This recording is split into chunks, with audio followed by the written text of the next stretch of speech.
Well, hello, writers. Welcome to episode number 286 of How Do You Write?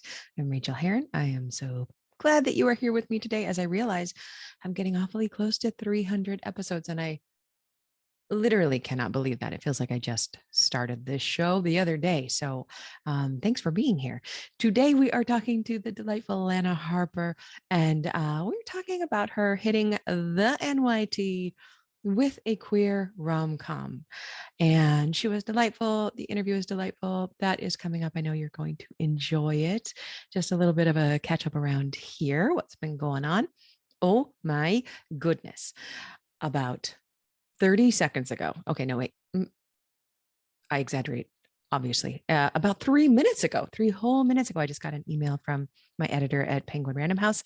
And she said that the New Zealand edition of Hush Little Baby, which is the thriller that's coming out in paperback this May, will be coming out in New Zealand. And that is something I am so excited about. And it may be surprising for some folks. I sold my book to Penguin Random House. They got world rights. And I have to say, it is confusing for all of us, including me, my editor, my agent. Probably I have a foreign rights agent, and probably none of this is confusing for her, but it's confusing to the rest of us how the publishing industry works. So I think what happens is that Penguin Random House, at its various offices, which are only tied to the other Penguin Random House offices via the fact that they are owned by the same parent group. I think that what that means is they get an option to print my book if they want to, but they don't have to. And if they've already got books on their list that they want to be printing, then they won't pick up all of Penguin Random House's books, which makes sense. But that meant that the first book, the first thriller, Stolen Things, didn't come out in Britain. It didn't come out in Australia. It didn't come out in New Zealand, places where I have traditionally sold well. So that was a bummer, but I couldn't really do anything about it. But now I live in New Zealand, and there is a special interest angle on me because I am a New Zealand citizen. I am a Kiwi. My family is here. And using that and telling them that I have contacts in bookstores, which I do here, astonishingly enough, but that, of course, that's who I've been making friends with, was enough to make Penguin Random House Australia say, yes, we will produce an independent version of this book for sale in New Zealand. And that pleases me so much because, y'all, this is a small town. It is a small country. And I feel like, and I could be wrong about all of this, and you guys will be along with me on the way as I work to figure this out, but I feel like I have a better shot at getting some decent press around it, some decent buzz around the book. Kiwi American comes home, releases book that is set in Venice Beach, LA. So I'm not sure about that part of it, but it's going to be on bookstore shelves in bookstores that I can walk into and that I could potentially do signings in, even though, I hate signings and they really, really stress me out, but I could. I can reach out, hopefully with a publicist's help, to news media outlets. I'm going to find out what that means in terms of publicity on the ground here. I may have to do a lot of it myself. I may have to do all of it myself, which is always the case with a traditionally published book. Here is my opportunity to plug Dana Kaye's book that I always talk about. She's been on the show before. Her book is called Your Book, Your Brand. And if you are wondering whether you should hire a publicist or whether you can do all of this yourself, please go buy her book, Your Brand by Dana Kaye, Kaye. She's the best publicist in the industry, and she wrote a book about it. So I'm going to push that right here. I'm going to be brushing off my copy and maybe looking into how to write a press release and how to do outreach, things that I have studied before and done before without a lot of oomph behind it, because I definitely get distracted by shinier objects like writing. Speaking of writing, this has been a fun week because I started the new book. It's called the 7 Miracles book, and that's probably how I will be referencing it. That's a reference to the working title, which is obviously just a working title. But I started it. And what I mean by starting it, and I wanted to make this clear, is that I've spent every day this week during my writing time, I have been plotting and brainstorming and asking myself questions about the book. On the Clifton strengths, I am number 2 intellection, number 1 input, number 2 intellection. Intellection is a strength. It's a great strength, but it means I'm a slower writer than many people because I need to have intellection time to do the work of thinking. Can I still write a book in 2 months, 3 months? Of course, because it's about the time sitting down, actually fingers on the keyboard, writing the words. But instead of being a person who can just sit down at the keyboard and write, I also have to build thinking time into my writing time, which is annoying. I would just like to sit down and write, but thinking time has to be part of it. And I'm doing some plotting. I am not plotting out the whole book because that is not my way, even though I would love it to be my way. But I just wanted to share a little bit about the process so far. So I have been thinking about this book for months, since before we left the States for New Zealand. And we left the States for New Zealand in July. I know that because in lockdown, we were in Russell and I was noodling on this book then. So what I've been allowing myself to do for months while I was busy doing other projects, for about 10 to 15 minutes a day after my morning pages, I would write something in a little notebook I kept just for this book. I would flip through the pages. I would think about it for a few minutes. I would write a few ideas, and that was it. That's all I did for the day. Nothing is cohesive. Nothing clings together. But all of these ideas have kind of been bumping around in the back of my mind, waiting for this time. So I have some characters in mind. I have a little bit of plot in mind. I don't really know what's going to happen at the end. I don't know the dark moment, even though I would love to. Don't really understand the context shifting midpoint. However, what I do understand after these last 3 days of plotting, I've got the whole first act. And that is honestly a lot more than I have before I start writing most books. I would love clarity. I would love a lot more clarity. I would love to know how this book is going to go. But knowing that I have a first act that is exciting for me to write, right up to the inciting incident, makes me giddy. I am going to start putting words on the page tomorrow. And I literally cannot wait. Of course, that's when the book will break. The feeling of the book is so good. It's so perfect. And then we write the book and we break it. And it doesn't feel like the way we wanted it to. And that is disappointing. And many, many writers, the majority of writers, perhaps no one listening to this show, of course, but the majority of writers who don't surround themselves with community and are learning about what their writer's life is like, will at that point think that they're doing it wrong, that they broke the book, they're not good enough to write this the correct way, and they stop. We don't do that because we know that by writing a book, we break it. We write terribly. We write crap words that let us down, and we just keep moving forward through the book, writing the book that is broken and that is a mess, and then we fix it later. But even that I'm looking forward to. I'm looking forward to the discomfort of knowing I've broken this book, which at this moment is perfect. There are no flaws in it because it doesn't exist. Once it exists, it will have flaws that future Rachael will figure out and will fix because she will be smarter than having had the experience of writing this book. I will not be able to fix this book unless I finish it, because that is the way I get smart enough and become a good enough writer to know how to fix this particular book. I know you've heard me say this 1,000 times, but sometimes it's the 1,001st time that someone says something to you that it breaks through whatever block in your mind was holding it out. And I get those emails from you sometimes where you say, I've heard you say it before, but oh my God, it makes sense. I know what you mean now. And here's what I'm going to do about it. And I love getting those emails. So please keep sending them if you are feeling any of this. Thank you for reacting so well to Eileen's episode last week. I think a lot of you really, really loved that. And it was so fun to talk to her about that stage of the process, the editing stage, working with an editor, that stage of your book. So thank you for that. Well, what else is going on? I think that's about all, but I did want to catch up on thanks to new patrons. Thank you to Anna Strukel and Katie M and Susie Howe and Books and Chocolate, who is a wonderful writer, Nikki Woolfolk. Hello, Nikki. Thank you. Thank you so much. Ellie Ash and Zoe edited her pledge up. Thank you, Zoe. And also Marianne Lewis and Rebecca Mongreen. Thank you, thank you, thank you, everyone. It means the world to me, and it means that I get to spend this time doing this for you, with you, and I appreciate it so much. I wish there were better words. We're writers. We should be able to come up with better words for these kind of feelings, but I appreciate you, and I know that you know that. All right, let us jump into the interview now. I know that you are going to enjoy it, and I always like to take a moment at this point, right before we jump into the interview, to direct it back at you. This is your time to think about this week. Did you get some writing done? Did you not get some writing done?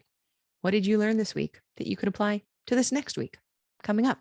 Where will you calendar your time for writing? Where will you plan to get that writing time in? Because if you don't plan, it's not going to happen. You know that. 15 minutes here and there gets the job done. All right, my friends, I wish you very, very happy writing. Okay, well, I could not be more pleased today to welcome to the show Lana Harper. Hello, Lana. Hi. Thank you so much for having me. I'm so excited to talk to you. Paybacks, which was amazing and so good and so charming and wonderful. And I can't wait to talk about it and writing, but let me give you a little bit of a bio here. Lana Harper is the author of 4 YA novels about modern day witches and historical murderesses, written as Lana Papović. Is that how you say it? Papović. Yep. Papović, sorry. Born in Serbia, she grew up in Hungary, Romania, and Bulgaria before moving to the US, where she studied psychology and literature at Yale University, law at Boston University, and publishing at Emerson College. She recently moved to Chicago with her family, and Payback, which is her most recent release under Lana Harper.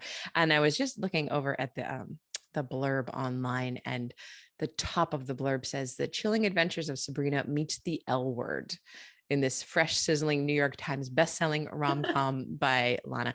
Congratulations on hitting the NYT. Thank you. It was like one of the 3 times that I've ugly cried out of joy in my entire life. It was a pretty big deal. Absolutely huge. What did you do to celebrate? I had already been low-key celebrating that day because just like maybe an hour before that, I had found out that I hit the USA Today list. So I was like, oh, like that's clearly going to be the event for today. Amazing. Like this Serbian immigrant is going to go have some wine. So I was having my USA Today wine. And then I got a phone call from my editor and I was like, oh, surely we're about to talk about how cool that was. And she's like, are you sitting down? And I'm like, yeah, I am. I'm drinking wine. And then she told me, and I just dropped my wine, like just absurdly dropped it in like very melodramatic fashion, but I did not on purpose. And then I was like, what should I do? This is insane. And she was like, you should probably go get drunk. I mean, I don't know, like do what you want. So yeah, get more wine. Like that's what, yeah, I went to have like an impromptu. My parents both happened to be in town. So it was just like an amazingly lucky day, and it was just such a massive day for all of us. So yeah, we had a nice steak dinner, much wine and champagne was drunk, so we definitely followed instructions. But you know what I love about it as a queer woman? It's a queer rom-com about witches, and it hits the NYT. Like, how gorgeous is that? That was the part that really did it for me, because I mean, you hear that all the time, right? And back when I was an agent also, I heard it constantly, like, oh, you know, sapphic stories not gonna sell. Exactly, they just don't sell. And I was like, what about now? So yeah, it was great. It was just fantastic. That was really the zest in it. That was the part that made it so special. So I just, you know, that as long as it paves the path for all kinds, because people love to read those, clearly. Like that's just one of those weird self-perpetuating fallacies, and I hope that it goes out the window soon because we don't need it. So you were an agent before you got into the writing business, or were you doing both concurrently, or how did that work? I was an agent for a while before I started writing. Technically, I wrote my first book before I began agenting. I wrote my first book in law school, but I kind of hate wrote it because I was just complaining constantly about how much I hated being in law school. And my mom was like, well, what do you want to do? And I was like, I don't know, something in publishing. Maybe I should write something. And she was like, then maybe you should write something. And so I did. And that first book did not sell. That was years later. By the time that I even like revamped it and tried to sell it, I was already a literary agent. So I would say technically, I guess I was a writer first and then an agent second, but I agented for, I think, like 3 or 4 years before I started focusing on my own writing again. And then at some point, like 3 years after that, I stopped agenting and I went fully freelance and just started writing full time. Oh, that's wonderful. I love hearing that. And I love hearing this success. Okay. So let me talk to you about your practice of writing. Yeah. How do you get it done? Where, when, how, why, all of that. Yeah. So at this point, since it's now, I'm lucky enough that it's my full-time job. So I just treat it that way. So I start writing at 11 every day. And it's like, that's an arbitrary time. Like, I don't know why that's when I choose to begin. But before that, I'm usually doing other things. Like I'm doing email stuff, administrative stuff. And then at 11, I'm like, all right, like it's time to get this done. And typically I write for 4 or 5 hours. I'm trying to hit 2,000 words minimum. If I can get up to 2,500, that's like a really good day. And I'm very excited. I've discovered that if I go higher than that, like if I do 3,000 or so, I don't want to write the next day. It's like the well is plumbed, it's dry. I don't want but if I'm somewhere in that 2,000 to 2,500 sweet spot, I can just do that every day. And then, you know, some of those words go away. They're not going to stay during revisions. But to me, it's very important to be like, this is a job. I'm going to sit down. Something's going to come out. Maybe it's going to feel like teeth pulling today. Maybe it's going to be very effortless. But the fun part is like I've discovered that I can't tell the difference when I go back. I don't know which of the writing is the bad days and the good days. So it's like I know for a fact now that what I need to do is just like butt in chair, you're gonna do this, like burn some incense if you're really not feeling it, like get it done. And that's really pivotal for me, like kind of just treat it like something that is definitely going to happen, even when I'm feeling a little bit uncomfortable or a little bit like, well, I'm not sure what comes next. I'm kind of scared. I think that was really revelatory to me when I realized that I couldn't tell the difference between the days where I knew I was the worst writer that had ever lived and the days where I knew I was the best writer that had ever lived. Like, and they read the same because my voice is my voice is my voice. And it was it kind of was just such a relief to know that I didn't have to struggle as hard to be good. I could just show up and do some work and then revise it later. So exactly. It's like perfect. It's like I call them the fraud days and the fiery pale genius days. I love that. I'm like, I'm a streak of pale fire. I'm amazing at this. And the other days where I'm like, why would anyone read this? This is so terrible. But they really are. You're totally right. They're indistinguishable. And it's because it's your voice and your voice is your voice. And that's not going to change. It's so comforting. It's so damn comforting. So you are a practicing Wiccan.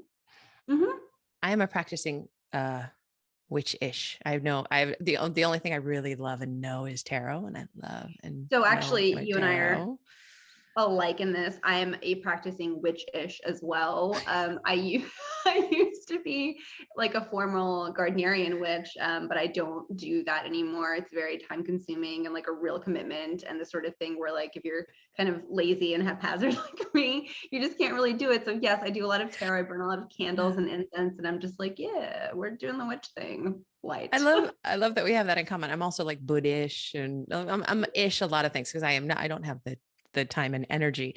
But I was going to ask you, like, what things do serve your writing now? Do you ever use tarot in your writing? Do you?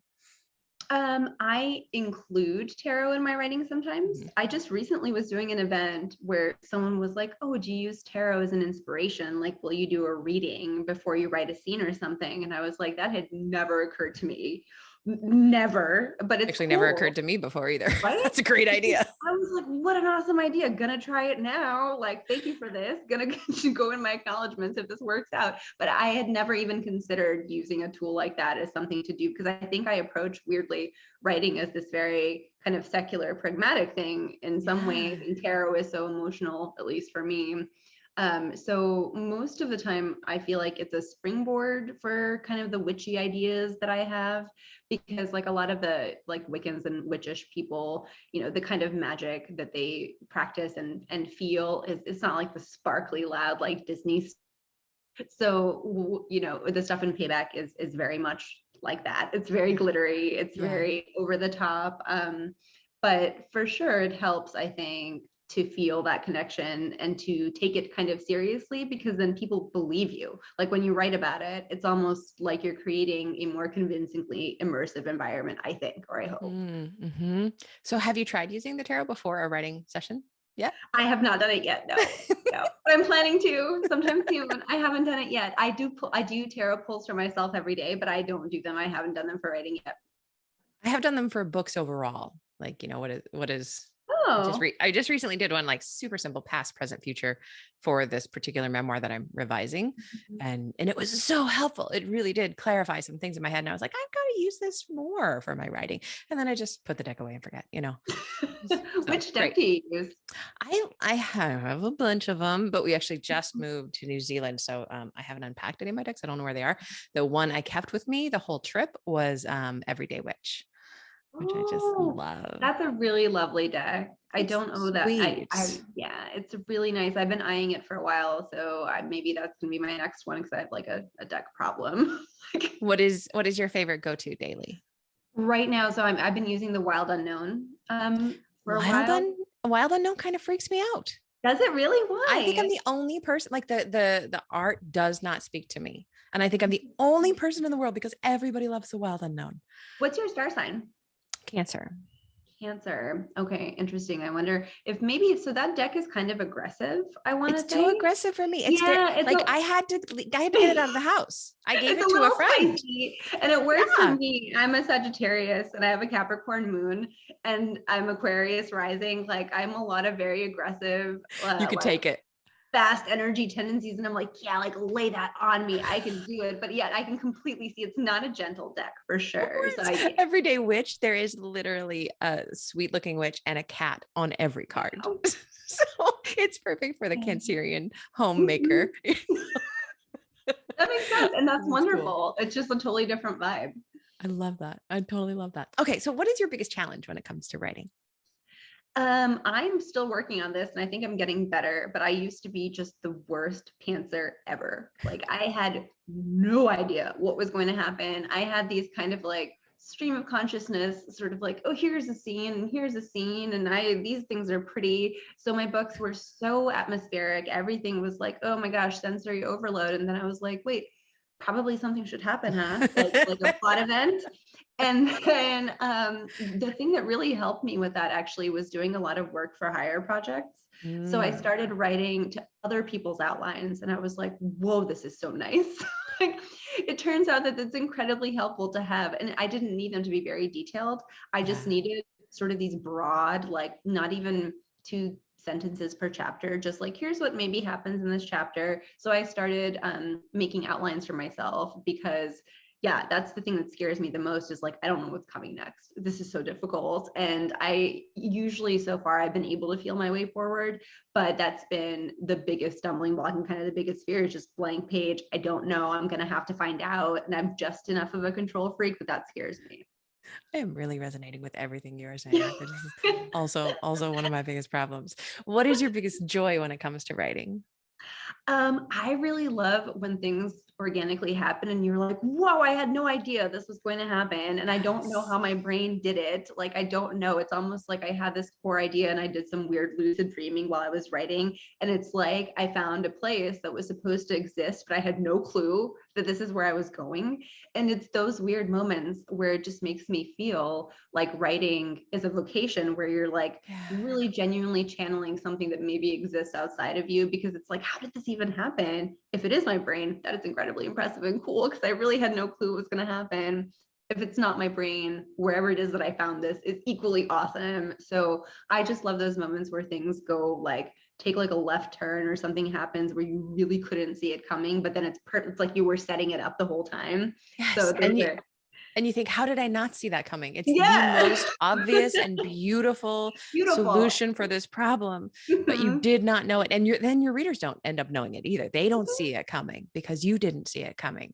Yeah. There's this audible sound I hear in my head sometimes when that happens. And I call it like the shunk, when everything just goes shunk. Oh, that's where you were. Why weren't you here yesterday? That's an awesome, very magnetic sound in a way. Yeah, exactly. That's a good way to put it because they really are. Yeah. They're snapping together in a really big, heavy Mhm. way. Oh, I love Yeah, that. or like Can you seismic, or like plates like moving, yes, that were subterranean, shuffling. that were meant to be together. Yes, Mhm. exactly. Can you share a craft tip of any sort with us? I feel like I have a solid catalog of stuff that works for me, but I think putting yourself in the same mood for writing Mm. is really helpful. So How do you do it? I like to, like, I always have my black tea before I start writing. I need a little bit of a caffeine boost, but typically it can't be coffee because I'm just like, "Bah, I don't know. I'm thinking too many things. I'm getting a little antsy." So I like the black tea. And then for a while, I don't do this anymore, but I found it very helpful. Having similar smells happening at the same time. This is for people who are just like oriented that way. Some people hate that, but I used to burn incense for certain books, and I would just associate that smell with that book. And then I'd be like, all right, like it's time to write this. And my brain would just switch into that gear. And it was really, really helpful, especially if it was something that I was dreading for whatever reason, or if it was being like a difficult book. That was a very helpful kind of like a guiding smell to get through it. I find it interesting too that you said that you used to do it and you don't anymore. And I also feel the same way. I used to do those kind of things and I do less of that now. Do you think it's just that we get more used to being in the work and showing up for Yes. it?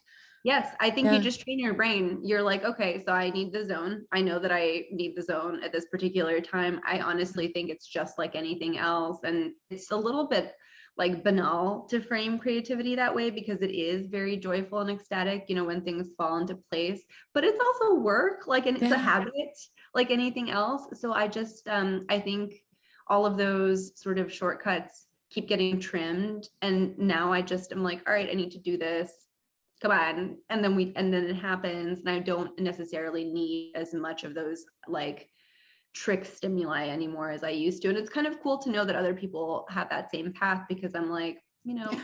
maybe I'm being a little bit too pragmatic about it now, or I'm being a little bit too, I think maybe our muscles are just stronger, honestly. Mhm. Like now my, I used to have the whole routine and the perfect Yeah. candle and the exact right setup.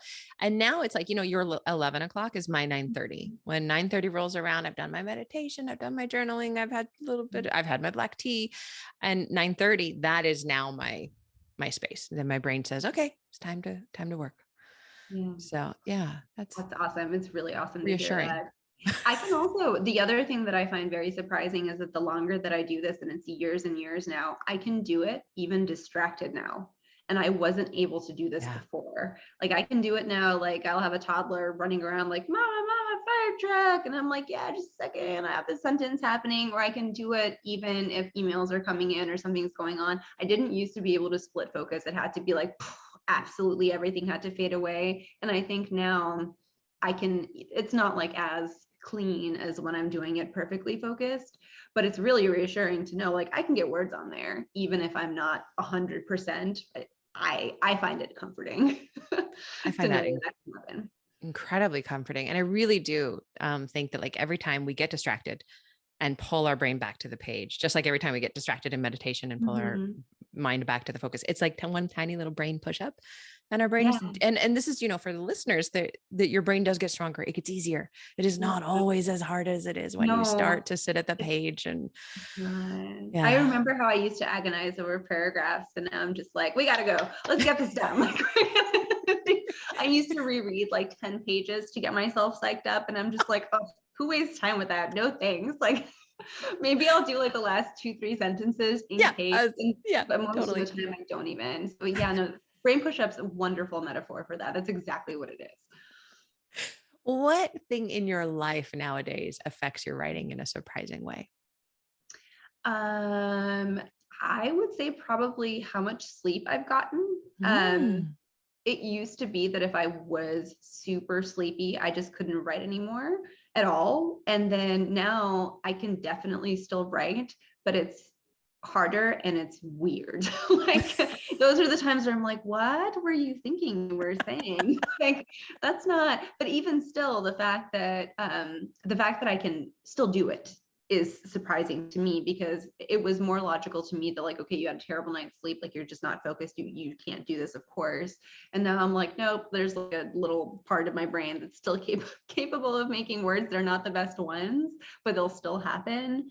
So I think it's things like that. And also I'm getting better at writing through like high emotions. I used to have to be very balanced to write. Like I couldn't be super, super happy or really upset about anything, because it was just going to salt my entire day. And now I feel like even if I am kind of at an extreme one way or the other, I can still find a way to get there. And that's surprising to me. And That's a again, glorious thing. yeah, Yeah. look, I very can optimistic. I can do yeah, I can do it when I'm upset, but when I'm really happy, like on a New York Times day, which I have never had and hope to have someday, like I would not be able to write. No, I screw didn't that. write I'm done. anything that day. That's actually too far. Yeah, that's too far to the extreme. No writing got done that day or even the next day. In fact, I was like, still party. Yeah.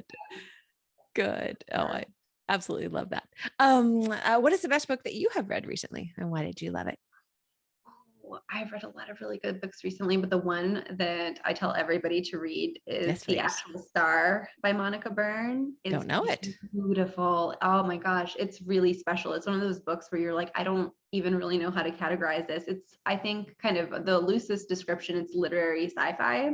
So it's a little Ooh, bit like Cloud Atlas meets like the Earthseed series by Octavia Butler. So it's yes. 3 different timelines, and one is the decline of an ancient Mayan royal dynasty, and it's the siblings who head that, and you see it through their eyes. And then there's the contemporary storyline, which is a Mayan girl in Minnesota is making like a pilgrimage to Belize in search of the underworld, afterworld of Xibalba, which is like a Mayan concept.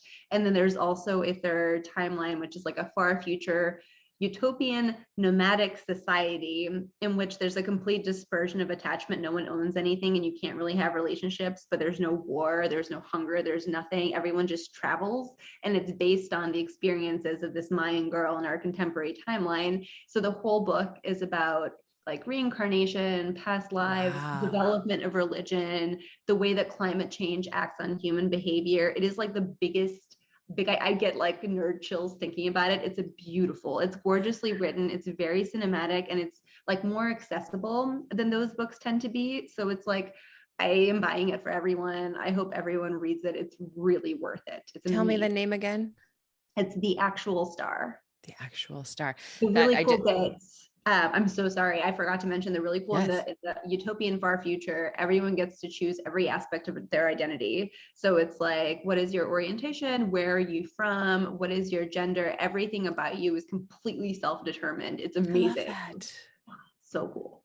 Also, it sounds so incredibly ambitious. That sounds wonderful. Okay, that's going all the way to the top of my TBR pile. But right Mhm. now, I want people to put to the top of their TBR pile your book, Payback. So, which can you tell us a little bit about this, because it is fun, sweet, intense, atmospheric. I mean, you get all of that in there. Tell them the little snippet that will get them to Yeah. pick this up. So Payback's a Witch, queer rom-com, queer witchy rom-com. Yeah. I actually think of it as John Tucker Must Die meets Chilling Adventures of Sabrina. Yeah, Oh, I those are can see that. my those are my comps. So it's about a prodigal witch, not a very powerful witch, who is very reluctantly returning to her magical hometown after about 10 magicless years spent living in Chicago, and she's only coming home to arbitrate a spellcasting tournament, which is what her family traditionally does.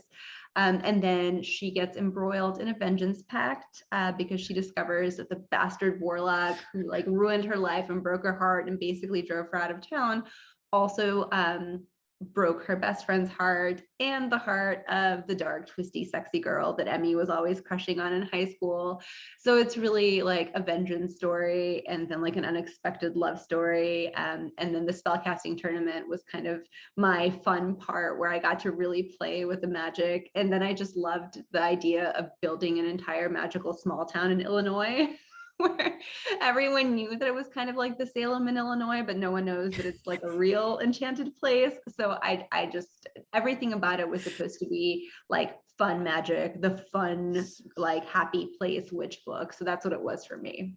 And it comes through. I have to tell you that we hadn't quite moved into the house where we're living now, and we were still nomadic ourselves. And we were staying out in the country in the middle of the North Island of New Zealand. And they had this outdoor tub that was in the middle of literally the cow field, and the sheep are right next.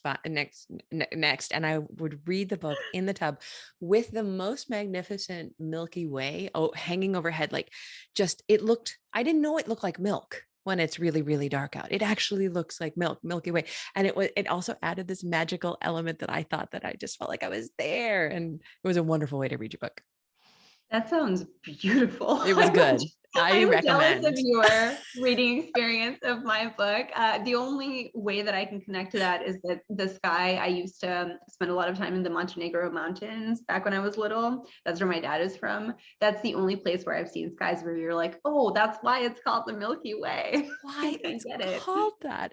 I kept thinking, like, why isn't that cloud moving? It wasn't. and I'm reading the gorgeous vengeance pact and these wonderful women. And yeah, it was just awesome. So thank you so much for writing it. Thank you so much for Thank being on the you. show and sharing your time and expertise. And the biggest congrats on the NYT. May the next one fly to the top as well. When does book 2 come out, by the way? She asked. Oh, it comes out May 17th next year. So Excellent. pretty That'll be here soon. in a minute. From bad to cursed. That's going to be Rowan Thorne and Issa Abramov's story. Yes, and the grand tradition of punning continues. It's so good though. They're such good puns. Awesome. I'm glad you liked them. Thank you, Lana, so very much for being here today. I Thank really you. appreciate Thank it. you, Rachel. Happy writing.